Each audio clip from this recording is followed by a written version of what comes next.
मोठ्यापर्यंत समाजापर्यंत पोहोचवणे, समाजापर्यंत रुजवणे, याच्यासाठी सतत समाज प्रबोधन करणारे आमचे आदरणीय सत्यपाल चिंचोळकर महाराज आणि माझ्यासमोर तुम्ही बसलेले मला हे सांगितलं की सर मी काय सांगावं. अगदी बरोबर. जेव्हा माझं धर्मपाल महाराजांसोबत बोलणं झालं डॉक्टर साहेबांसोबत, मी कुठल्याही विषयावरती बोलू विद्यार्थ्यांसोबत, अगदी माझा प्रश्न होता. संपूर्ण महाराष्ट्रभर नाही भारतभर फिरतो, विद्यार्थ्यांना गायडन्स करतो, त्यांना मार्गदर्शन करतो, काउन्सिलिंग करतो. मुलांचे वयोगट असतात, तुमचा गट असेल, कॉलेज जीवनातले मुलं असतील, त्यांचं काउन्सिलिंग वेगळं असते. परंतु समाज करत असताना आज मला माझ्या मातृभूमीमध्ये म्हणजे आपल्या समवेत माझं हितगुज व्यक्त करण्याकरता मला सर्वप्रथम धर्मपाल महाराजांनी मला सौभाग्य प्राप्त केलं, त्याबद्दल मी त्यांचा आभार व्यक्त करतो. विद्यार्थ्यांनो, आज तुमच्यासमोर जरी मी उभा असेल आणि तुम्हाला आदर्श वाटत असेल, ऋषिपाल महाराजांनी म्हटलं मेजर सुनील डोबाळे. सर्वात अगोदर सांगतो, मी मेजर नाही, मी कॅप्टन. राईट, मी कॅप्टन सुनील डोबाळे. सरांना थोडस ऋषिपाल महाराजांना ऐकण्यामध्ये कधी वाटतं किंवा मिलिटरीला जो कोणी रिटायर झाला त्याला मेजर म्हणतात आणि काम वेगळं होऊन जातं. बरोबर आहे. माणूस हा माणूस सर्व असते, पण त्यामध्ये कोणी शिक्षक असते, कोणी डॉक्टर असते, कोणी वकील असते, कोणी पोलीस असते. बरोबर आहे. तर मी भारतीय सैन्यातील भारत माताच्या सीमेचं रक्षण करणारा एक सैनिक, जो यांच्यासोबत अगदी चड्डी घालून फिरणारा आणि कॅप्टन, इंजिनियर, कमांडो, बॉडीगार्ड आणि आता योग शिक्षक म्हणून तुमच्या समोर उभा आहे आणि बोलत आहो. मी कसा घडलो या विषयावरती वाटतो. मगाशी येता बरोबर पाहिलं बऱ्याच विद्यार्थ्यांचं मला खूप जोश वाटला मला पाहता बरोबर की यस, या भारत मातेचा सैनिक इथं आलेला आहे आणि तो सैनिक जर सुदृढ असेल तर आम्ही कसा, आमचा आवाज कसा हवा, आमचा जोश कसा असावा, त्याचा परिचय तुम्ही मला दिला. आणि तुम्हाला घडवणारे इथं हे जे शिबिर असंच दरवर्षीचे सुसंस्कार शिबिर आपण म्हणतो, याच्यामध्ये तुम्ही घडला आणि तर मला आनंद झाला. व्यक्त करतो की खूप छान तुम्ही मुलं उद्या देशाचं नाट्य बनणार. वंदनीय राष्ट्रसंत तुकडोजी महाराज काय म्हणतात, आपल्या इथं समोर लिहिलेलं आहे, तन मन धन से सदा सुखी हो. त्याच्या खालची दुसरी लाईन,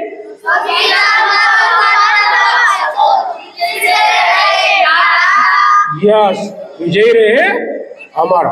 आपला देश हा सर्वोपरी, भारत माता ही सर्वात आपल्या सर्वांसाठी, सर्व देशात आपला चांगला देश. आपण सर्व धर्म सर्व भाव याच्या हिशोबाने राहतो आणि आपण दुसऱ्याच्या सोबत अहिंसात्मक वृत्तीने वाढतो. आपलं ब्रीद वाक्य आहे आपल्या देशाचं काय आहे, वसुधैव कुटुंबकम. या समाजामध्ये देशामध्ये राहणारे सर्व माझेच आहेत, माझ्या कुटुंबातले सदस्य आहेत, अशी आपली भावना असल्यामुळे आपल्याला आपण सर्व धर्मभाव. आणि महाराज आपल्या कीर्तनामध्ये, प्रत्येक कीर्तनामध्ये, समाज पूजनामध्ये हेच सांगतात. चला विषयाकडे वळतो. मी कसा घडलो. काही विद्यार्थ्यांसोबत बोलत असताना बोललो, तुम्ही खूप भाग्यशाली आहात, भाग्यवान आहात की तुम्हाला आज या स्थितीमध्ये तुम्हाला पॅन्ट शर्ट टी शर्ट हे सर्व मिळालेलं आहे. मी तुमच्यापेक्षाही गरीब होतो. कोणासोबत बोललो मी आता बोललो तर यस. तुमचे सर्वांना अगोदर मला विजन आले की सर मला IAS व्हायचं आहे, सर मला हे व्हायचं आहे, मला ते व्हायचं आहे. आणि ज्यांनी मनामध्ये ठरवलं ते सर्वजण होतातच. परंतु कसे तुमची त्यासाठी चिकाटी. आता सागर सर आपल्यासोबत बोलले, कन्सिस्टन्सी, पंक्च्युअलिटी आणि तुमचा निर्धार जर असेल तर तुम्ही हेच नाही याच्यापेक्षा वरचे बनणार, हे मी तुम्हाला सांगतो. आपल्या अकोट तालुक्यातच पूर्वेच्या दिशेला 4 किलोमीटरवरती एक छोटंसं गाव आहे ताजनापूर. ज्यांची गावाची घराची संख्या गावातील 22 ते 25 घरं फक्त होती. त्यावेळेस मी सैन्यामध्ये जॉईन केलं 1986 मध्ये. 1986 पर्यंतचा माझा जो प्रवास होता शिक्षणाचा, 12वी पर्यंत पायामध्ये चप्पल नव्हती. शाळेमध्ये जाताना शनिवार रविवार असेल तर पहिले शेतात कामाला जा, बाकीच्या दिवशी शाळेला जा. आई वडील सांगायचे की पहिले गरिबीच तशी होती. म्हणून बोलतो की तुम्ही फार भाग्यवान आहात आणि भाग्यवान आहात, तुमच्या आई वडिलांकडे तुम्हाला खर्च करण्यासाठी पैसे आहेत, तर याचा फायदा तुम्ही घ्यावा. आमच्या वेळेस संस्कार शिबिर किंवा काही काउन्सिलिंग किंवा असं काही नव्हतं. तुम्हाला ते सर्व भेटत आहे. 12वी पर्यंत शिक्षण बिना चपलेचं पॅन्ट फाटके असायचे. आमच्या सोबतच आमचे नरेंद्र भाऊ आमच्या सोबत शिकलेले आहेत, हे दोघे जण माझ्यासोबत शिकलेले आहेत, त्यांनी साक्षी आहेत जे आज मी तुम्हाला बोलतो. विद्यार्थ्यांनो, सर्वप्रथम आपले सर्वात मोठे जे देवासमान देवच आहेत असे आई वडील असतात.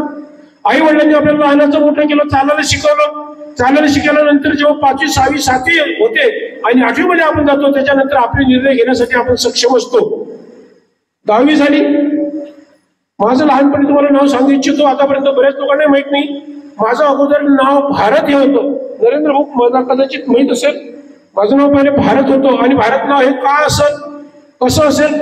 आई माझी काहीच शिकलेली नव्हती, पहिला वर्ग शिकलेली नव्हती, पण कदाचित तिला ते कळलं असावं, तिची दूरदृष्टीता, की भारत माताच्या सीमेच्या रक्षणासाठी माझं पोरग तिथं जाईल म्हणून मी त्याचं नाव भारत ठेवतो आणि माझं नाव पहिले भारत होतं.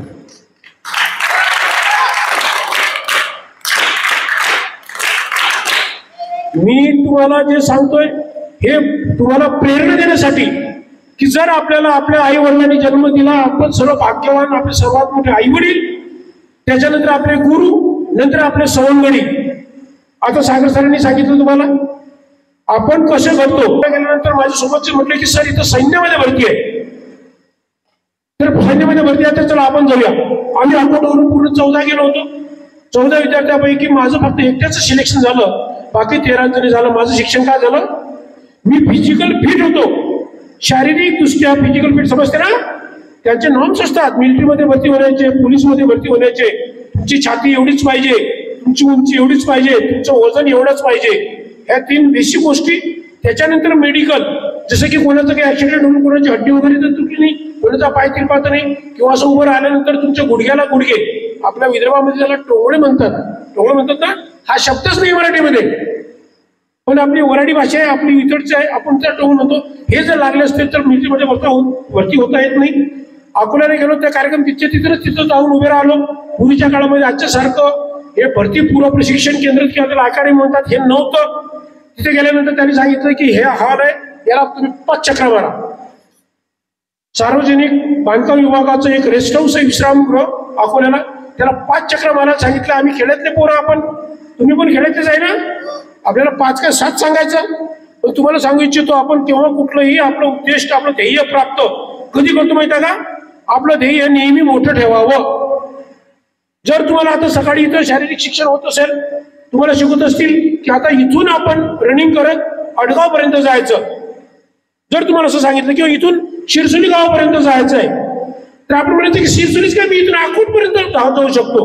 हे मनामध्ये पहिले पूर्वतयारी करायची. म्हणजे आपलं ध्येय हे, त्याला IAS व्हायचं होतं तर IAS होशील, फक्त काहीच नाहीये. तुमच्या समोर मी विद्यार्थी होतो, 12वी होतो. 12वी सायन्स झाल्यानंतर 86 मध्ये आर्मी जॉईन केली. बेसिक ट्रेनिंग झालं. बेसिक ट्रेनिंग होता बरोबर तिथेच वॅकन्सी आली. एक मगाशी बोलले सागर सर, तुमच्यामध्ये चिकाटी वाचण्याची, तुमच्यामध्ये चिकाटी ऐकण्याची, तुमच्यामध्ये चिकाटी जाणून घेण्याची. जर तुम्हाला काही येत नसेल की आज धर्मपाल साहेब येणार आहेत संध्याकाळी, डॉक्टर साहेब येतील, मला हा प्रश्न होता की पोट कशाने दुखते, मी त्यांना विचारतो. पण मी विचारलं ते मला काही म्हणतील का, बाकी विद्यार्थी हसतील का, बरोबर आहे? असं संकोच येते ना मनामध्ये, बरोबर आहे की नाही? मग असा संकोच मनामध्ये बाळगला, तुम्ही जर असा बाळगला तर तुम्ही ते विचारू शकणार का? नाही विचारणार. आणि नाही विचारल्यानंतर तुमचं ज्ञान ते अधुरं राहणार. म्हणून मनामध्ये असो. 86 मध्ये गेल्यानंतर बेसिक ट्रेनिंग झालं. बेसिक ट्रेनिंग झाल्यानंतर ट्रेनिंग मध्ये असतानाच वॅकन्सी आली की those who wants to join the commando course they may raise their hand. काय सांगितलं होतं? इंग्रजी बोलण्यासाठी, इंग्रजी शिक्षक आपल्यासाठी इंग्रजी नॉलेज असलंच पाहिजे. नरूभाऊ जवळपास 80% विद्यार्थ्यांना केलं सेकंडरीचा. Those who are interested and to join the commando training he may raise his hand. त्याला हात वर करा. मी सर्वात अगोदर हात वर केला 210 लोकांमध्ये हात वर केला मी. अरे कमांडो ट्रेनिंग करायचं आहे ना, मी करायचं. बाकी बोलले काय, तुला काय म्हटलं त्यांनी? बोले त्यांनी म्हटलं कमांडो ट्रेनिंग करायचं, हात वर करा. ही अपॉर्च्युनिटी होती. प्रत्येकाला ही संधी भेटते, पण त्या संधीचं सोनं करणं हे तुमचं काम आहे. आणि तुम्ही जर सोनं नाही केलं, प्रत्येकालाच भेटते, प्रत्येकाला देव ही संधी देत राहतो. पण तुम्ही ती संधी जर घालवली, कशाने घालवतो आपण? आळस केल्याने. दुसरी गोष्ट काय बोलतोस, युवानातून जर तू कमगडुगळे भारत माताच्या रक्षणासाठी, भारत देशाच्या रक्षणासाठी आपल्याला सुदृढ होणं अपेक्षित झालंय. काय मोठी गोष्ट आहे? मरावे तर देशासाठी, मरावे पर कीर्तिरूपी उरावे, बरोबर आहे ना? बाकी तर कुत्र्या मांजरासारखे लोक मरतात, पण सैनिक तुम्हाला माहिती असेल, तुमच्या गावामध्ये जर काही पाहिलं असेल किंवा टीव्हीवर पाहत असाल, जर तो सैन्यामध्ये असताना सीमेवरती वारला, कुठे वारला, गावामध्ये येऊन कलेक्टर, तहसीलदार, गावातील सर्व नेते मंडळी येऊन त्याला बाकीच्या नेम होते का? नाही. म्हणून आपण आपला जीव द्यायचा तर देशासाठी द्यायचा. आज तुमच्या समोर मी एक सैनिक ऑफिसर म्हणून तुमच्या समोर आलोय, का नाही आहे याच्यासाठी. म्हणून मी कॉलेजमध्ये जात असतो, विद्यालयामध्ये जात असतो आणि त्यांना how to get entry in the Indian army as a officer not a soldier, त्याच्यासाठी मी काउन्सिलिंग करत असतो. तुम्हाला कुठलाही काही मार्ग असेल, काही अडचण असेल, यांना सांगायचं, तुमच्या मार्फत माझ्यापर्यंत यायचं, मी तुम्हाला मार्गदर्शन करायला तयार आहे. जेव्हा मला मग तिथं सांगितलं पॉईंटवर येऊया, मी हात वर केला, कमांडो ट्रेनिंगला पाठवलं. 1988ला मी कमांडो ट्रेनिंग केलं, 86ला आर्मी जॉईन केलं, 88ला कमांडो ट्रेनिंग केलं. जसा कमांडो झालो तसाच मी श्रीलंकेला पहिल्या लढाईमध्ये मला पाठवण्यात आलं. ही माझी टेस्ट होती पहिली लढाईमध्ये. पहिलंच ट्रेनिंग होता, बरोबर लढाईमध्ये गेलो आणि तिथं काय होईल हे कोणालाच माहित नव्हतं. भारताच्या सरकारने, कोणीच होते पंतप्रधान तेव्हा, 88 मध्ये कोण होतं, 89 मध्ये कोण होतं, त्यांनी निर्णय घेतला की आमच्या देशातले सैनिक श्रीलंकेच्या लक्षासाठी जातील, आम्हाला पाठवण्यात आलं. आपलं बरीच हानी झाली, बरेच सैनिकांना तिथं शहीद व्हावं लागलं आणि ते झाले. आणि तिथे गेल्यानंतर सरकार बदलाला वापस आलो. जम्मू काश्मीरमध्ये 90 ते 93 तिथे असतानाच तिथं जिनोसाइड होतं, नरसंहार चालू होता. हिंदू लोकांवरती तिथल्या स्थानिक लोकांनी अत्याचार केले होते. बरेच हिंदू लोक तिथून पळून आले. एक मध्यंतरी आता पिक्चर आला होता, काश्मीर फाईल्स, जर कोणी पाहिला असेल तर ते पिक्चरचा एकन एक इव्हेंटचा सीनचा मी आय विटनेस आहे. आय विटनेस समजता ना, प्रत्यक्षदर्शी. माझ्यासमोर काय काय घडलं त्या पिक्चरमध्ये. लोक आता बोलणारे बकवास करतात, कारण बऱ्याच लोकांच्या जिभेला, म्हणजे सर्वांच्या जिभेला हाड नसते, म्हणून ते काही बोलतात. जे जे झालं ते त्या पिक्चरमध्ये आहे. तो डायरेक्टर कोण आहे मला माहित नाही, बाकी कोणी असलं माहित नाही, परंतु ते सीन जे जे झालं ते त्याच्यामध्ये आहे आणि ते वास्तविकता आहे. ते झालं तर माझी ड्युटी तिथे लागली. 93 मध्ये आल्यानंतर माझं काम पाहत असता, माझं जो सिलेक्शन इंटरनॅशनल लेवल करता भारताचा प्रतिनिधी म्हणून मला संयुक्त राष्ट्र महासंघ, माहिती आहे का मला, युनो म्हणतात त्याला, युनायटेड नेशन ऑर्गनायझेशन, जे जे जनरल सेक्रेटरी असतात, UN जनरल सेक्रेटरी, तेव्हा बुद्रुक झाले होते, त्यांचे बॉडीगार्ड म्हणून मला, मी ते कमांडो ट्रेनिंग केलं होतं म्हणून मला तिथं बाहेर आफ्रिकेमध्ये जावं लागलं. आणि तिथं गेल्यानंतर मी 30 देश मला त्यांच्यासोबत जिथे जिथे जातील बॉडीगार्ड म्हणून, इकडनं एक स्टेनगन, इकडनं एक स्टेनगन, हातामध्ये कार्बन मशीन घेऊन फिरत होतो. विचार करा, ज्या गावाच्या घरांची संख्या 22 ते 25 घरं होती, त्या गावातील एक सैनिक होता म्हणून, एक तुमच्यासारखा विद्यार्थी म्हणून 30 देश बाहेर फिरला तर का बोलणे. भाषण कला या विषयावरती सागर सरांनी तुम्हाला सांगितलं. भाषण कसं करायचं, भाषण करण्यासाठी काय पाहिजे, काहीच नाही. कोणी पूर्वतयारी केली का, आम्ही त्याचा अभ्यास केला का, नाही. फक्त तुमच्यामध्ये कॉन्फिडन्स असेल तर तुम्ही भाषण कधी करू शकता. कॉन्फिडन्स हवा, तुमचे हावभाव तसे असावेत आणि तुमच्याकडे ते नॉलेज असेल. रिडिंग, वाचाल तर वाचाल, एक म्हण आहे, ऐकलं का रे तुम्ही, हो ना. वाचाल तर वाचाल म्हणजे काय, वाचाल म्हणजे जिवंत राहणे ना. वाचले, मी वाचलो, या ऍक्सिडेंट मधून वाचलो, या अपघातातून वाचलो. वाचाल तर वाचाल म्हणजे काय,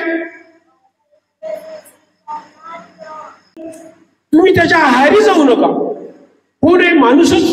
महात्मा गांधी सीएनजी गॅस निर्मिती करण्याची, त्याच्यासाठी मग एक प्लांट उघडावा. इथल्या शेतकऱ्यांना आपण त्यांच्या शेतामध्ये ते गवत पेरायला द्यावं आणि एका वर्षाचं 2.5 ते 3 लाख रुपये बगर मेहनीचं उत्पन्न त्यांना आपण करून देऊ आणि इथल्या स्थानिक विद्यार्थ्यांना आपण नोकरी द्यावी, असा नोकरी देणारा बनावा. म्हणून मी एक इथं आपल्या तळेगावच्या जवळ एक प्लांटचं काम सुरू केलं. त्याचं दुर्दैव म्हणा किंवा काही म्हणा किंवा मोठे काम असलं तर त्याला वेळ लागत असतो. त्याचा फंडचा प्रॉब्लेम आला, मध्ये कोरोना 2 वर्ष आला आणि आपला तो प्रकल्प वाढला. आणि आज आपला तो प्रकल्प सुरू झाला असता आणि आपल्या इथले जवळपास 2 ते 3 हजार लोकांना तिथे नोकरी लागली असती आणि शेतकऱ्यांना आपण एक चांगलं 2.5 ते 3 लाख रुपये बिना मेहनतीचं उत्पन्न आपण देऊ शकलो असतो. आपला एरिया सक्षम